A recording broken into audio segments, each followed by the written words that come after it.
भाई अब फाइनली तौर पर देखा जाए तो अब रोको एरा पूरी तरह से द एंड हो चुका है। अब आपको वो रोको, रोहित और कोहली नहीं दिखने वाले हैं टेस्ट में, जिसके बदौलत टेस्ट चलता था। अब वो अनुभवी खिलाड़ी नहीं देखने वाले हैं, क्योंकि अब एक नई एरा, जीजी एरा, गिल और गौतम गंभीर एरा स्टार्ट हो चुका है भारतीय टीम के लिए। और अब इन्हीं दो लोगों के ऊपर पूरी टीम इंडिया का भविष्य टिका हुआ है। और उसके साथ साथ आपको एक ऐसे शख्स भी नहीं दिखेगा, एक ऐसा शख्स भी नहीं दिखेगा जो टेस्ट के लिए कितना महत्वपूर्ण था, जो मिडल ऑर्डर में बल्लेबाजी से लेकर अपनी गेंदबाजी से पूरी तरह से टीम इंडिया के लिए छाप छोड़ दिया था। हाँ, वही बॉलर रविचंद्रन अश्विन, जो कि अब वो भी टेस्ट में नहीं दिखने वाले, क्योंकि अब हाल ही में देखा जाए तो रोहित, कोहली और रविचंद्रन अश्विन, ये तीन के तीनों खिलाड़ी रिटायरमेंट ले चुके हैं और टेस्ट से अब पूरी तरह से इनका नाता खत्म हो चुका है। अब एक नए युवा खिलाड़ियों की बारी आ चुकी है टीम को आगे बढ़ाने के लिए, देश को आगे बढ़ाने के लिए। हाँ, वही अब युवा खिलाड़ी शुभमन गिल और यशस्वी जायसवाल जैसे अब खिलाड़ियों के ऊपर पूरी तरह से दारोमदार आ गया है टेस्ट का। अब वही इंग्लैंड के दौरे पर पूरी टीम इंडिया एक नई टीम दिखने वाली है। भले ही आपको उस टीम में जसप्रीत बुमराह और रविंद्र जडेजा जैसे दो खिलाड़ी दिखने वाले हैं, लेकिन वही देखा जाए तो पूरी की पूरी टीम एक तरह से नई हो चुकी है, क्योंकि अब इन्हीं दो अनुभवी खिलाड़ी बॉलरों में रविंद्र जडेजा और जसप्रीत बुमराह के दम पर भारतीय टीम इंग्लैंड में अपनी टूर के लिए जा रही है। और अब देखना ये रह गया कि क्या युवा टीम जिस तरह से आईपीएल में अपना खेल दिखाई है, हालांकि टेस्ट और टी20 आईपीएल में जमीन आसमान का अंतर है, क्योंकि वो विदेशी पिच और यहाँ अपने घर का पिच, और उसके साथ साथ टेस्ट मैच में और टी20 में जमीन आसमान का अंतर है, इसमें कोई कहने वाली बात नहीं है। लेकिन अब देखना यही रह गया कि यशस्वी जायसवाल, साई सुदर्शन जैसे खिलाड़ी, शुभमन गिल जैसे खिलाड़ी अब क्या करते हैं, क्या नहीं करते हैं, क्या परफॉर्मेंस देते हैं, इस बात को डिपेंड करता है।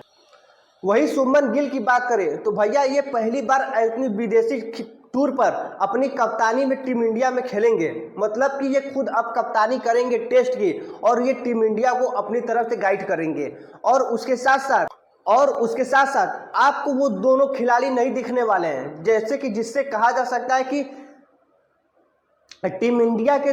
दो ऐसे जाने माने रोहित और कोहली, जो हमेशा टीम को अपने दम पर चलता था। वो कोहली, वो रोहित जिसको हर किसी को उम्मीद था कि जब भी मैच फंसेगा तो कोहली है, अभी कोहली है, पूरी तरह से मैच संभाल लेगा। अब ये आपको सुनने वाला कभी नहीं मिलने वाला, ये सुनने को आपको कभी नहीं मिलने वाला कि कोहली अभी है, मैच अभी भी टीम इंडिया जीत सकती है, ये चीज़ें आपको देखने को नहीं मिलने वाला है। लेकिन वही टीम इंडिया की बात करें तो अब वही मिडल ऑर्डर में केएल राहुल जैसे बैट्समैन वापसी हो गई है, और उसके साथ साथ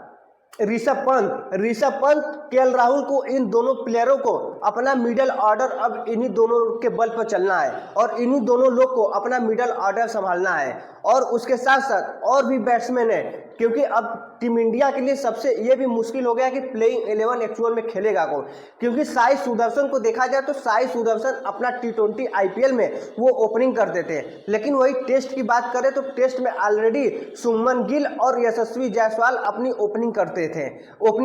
और ओपनिंग कर चुके हैं। लेकिन अब यही देखना ये रह गया है कि साई सुदर्शन खेलते हो तो क्या तीसरे नंबर पर खेलते हैं। अगर साई सुदर्शन तीसरे नंबर पर खेलते हैं तब यहाँ पर फिर एक क्रम गड़बड़ाएगा, और केएल राहुल और ऋषभ पंत में ये देखना रह गया कि कौन किस नंबर पर उतरता है। और उसके साथ साथ ध्रुव जुरेल जो अपना पिछले कई सारे टेस्ट मैच, इंटरनेशनल मैच खेल चुके हैं, तो उनके लिए ये भी परेशानियां होना है। तो लेकिन अब यही देखना रह गया कि टीम इंडिया में आखिरी प्लेइंग 11 में साई सुदर्शन का जगह टीम में बनता है या नहीं बनता है। चुनाने को तो साई सुदर्शन चुना गए, लेकिन प्लेइंग 11 में जगह बनना ये सबसे बड़ी महत्वपूर्ण बात है। वही कुछ नए खिलाड़ियों को बताएं तो अभिमन्यु ईश्वरन और उसके साथ साथ कई सारे खिलाड़ी और नए तौर से चुने गए हैं, लेकिन अब देखना यह रह गया कि अंतिम प्लेइंग 11 में इन लोगों का जगह बनता है या नहीं बनता है। क्योंकि वही बॉलरों में बात करें तो भैया अर्शदीप सिंह को भी पहली बार चुना गया है टेस्ट में, और उनके अब टेस्ट में डेब्यू कराया जाएगा। लेकिन अब देखना यह रह गया कि अर्शदीप सिंह खेलते हैं या नहीं खेलते हैं। वैसे तो देखा जाए तो अर्शदीप सिंह का खेलने का चांसेस सबसे ज़्यादा है, क्योंकि उनकी बॉलिंग हमेशा जबरदस्त रही है। वो टी20 और वनडे में दोनों में अपना पदार्पण अच्छा कर चुके हैं, लेकिन अब यही टेस्ट की बारी है और यही टेस्ट में पता चल जाएगा कि वो भी विदेशी पिच पर कि